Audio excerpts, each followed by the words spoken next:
Welcome, everybody, to FanStream Sports, powered by DSP Media.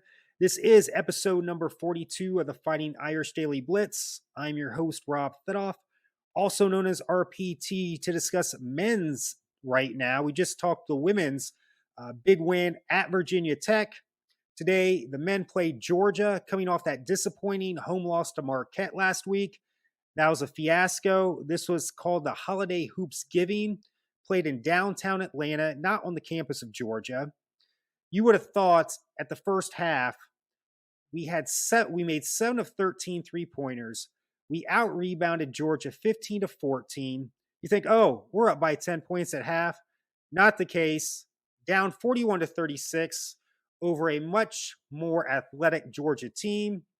They forced 9 turnovers for us. They shot 9 of 11 from the free throw line in the first half. We just have no inside presence, both offensively and defensively. We do run that, pretty much the inside game of the pick and roll, the give and go to Nate Laszewski, as I have in my notes here. But it's not that great. Remember Luke Herringody? He was at best 6'6", undersized big man, played from 2006 to 2010 at Notre Dame. He's probably 35, 36 years old right now. I don't even know if he's playing overseas. He would be more of a presence, both offensively and defensively, for Notre Dame at this point. I said it last week, just because we're more experienced than all these other teams, we have all these graduate players right now, it doesn't mean that we're going to be successful.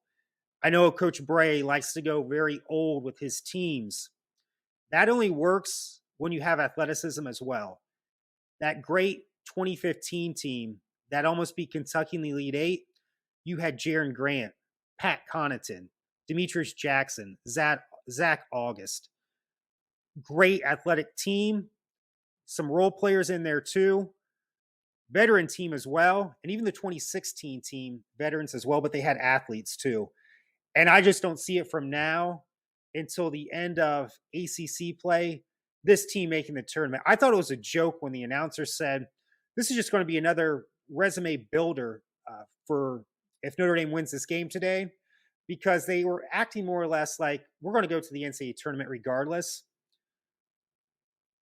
We're lucky to make the NIT this year, the way we're playing right now. JJ Starling's our best athlete. I thought he was going to be a one and done. I'm not so sure now. The kid cannot shoot. Yes, he can create his own shot. He drives well to the hoop to get some easy buckets there, very athletic. But the way he's shooting right now, if I'm an NBA GM, I'm not taking him in the first round. He'd be wise to stay another year if this continues. So let's go here to we end up losing the game. Let me get to that, 77-62. We did cut it to 3 points with about 10 minutes to go. But what does Georgia do? They go inside. We can't stop it. They use their athleticism. We can't keep shooting the three that well. As I said before, 7 for 13, that's great numbers in the first half. Yes, we have great three-point shooters, but I don't care how great of three-point shooters you have. I don't care if you have Larry Bird. You're not going to keep hitting threes like that the rest of the game. You got to have more of an inside-outside presence, and we don't have that. I'm sorry to tell you that. Nate Laszewski had a good game. 20 points, 4-7 from the three-point land. JJ Starling, 14 points. Trey Wirtz, 6. Cormac Ryan, 15. Dom Campbell off the bench at the end, 0 points. Ben Allen Lubin, one of his weaker games off the bench this year, 2 points. And Marcus Hammond, who I thought would be a little bit better at this time, transfer from Niagara. I know he's still coming off of that injury, but it's been about 3 or 4 games now. 0 points, had some key turnovers in that first half when we were hanging with Georgia. I can't say enough. Coach Brey's a great guy, very enthusiastic guy. He's done wonders for this program since 2000 when he took over the job for Matt Doherty. However, and I can't say enough, he's the winningest coach in Notre Dame history. However, I just think it may be his time to go. And during that press conference, I saw a man defeated. He looked like I could see, like, in the back of his mind. I can't read his mind, but I'm thinking, does he think My time has passed. The game has passed me for my coaching skills. It happened to Roy Williams 2 years ago. But I remember when he stepped aside, he said, "This isn't the game I'm used to, where I was successful. We have the transfer portal now. We have NIL. This just isn't what I want to do anymore." And I think Coach Brey would be great in the TV game with that great personality he has. That 2018 class that came in, they were saying, even though it may take 2 to 3 years, that was the team that was going to get to the Final Four and maybe even compete for a national title. It's not happened that way. Maybe they weren't as good as advertised. I think that's the case. And maybe Coach Brey's time has passed. Maybe as this season, if this season continues like the way it has, don't be surprised if he resigns. This class now that are graduate students, we have about 3 graduate students, and some of those guys were transfers too. But we also had Prentice Hub, who left to play overseas last year. He was a senior. And then Robbie Carmody, who's pretty much on the bench now. He was highly recruited with the 2018 class. He's been hurt for the last 5 years. Very unfortunate. He would have been, who knows how good of a player he would have been.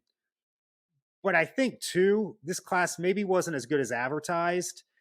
And I think he thought, a lot of us fans thought this would be the class to finally get to that Final Four. It just hasn't been the case. And I'm just starting to think, does he think, I just don't want to do this anymore? He won't admit it probably, but I just think that his system has kind of grown stale. Billy Donovan has been in the NBA the past 7 or 8 years. He's been okay. I would love to see him get back into the college game. And I think that'd be a great fit at Notre Dame. We got to get to that point. Maybe we can turn this around. I just don't see it with the limited athleticism we have with this team. It's just not going to get any better. So, next game for Notre Dame men's basketball is this Wednesday on the ACC network. Florida State, who's absolutely terrible this year. But here's the thing. They're very athletic. And as I've told you all along this year, in the last 2 games, we struggle with athletic teams. We're right now 7-4. We could very easily be 5-6. This team's just not that good. And I don't see them getting any better. We're just limited. It is what it is, people. So, in any event, thank you so much for joining me for episode 41. It's a jam-packed day today for both men's and women's basketball. This is FanStream Sports powered by DSP Media. And as always, go Irish.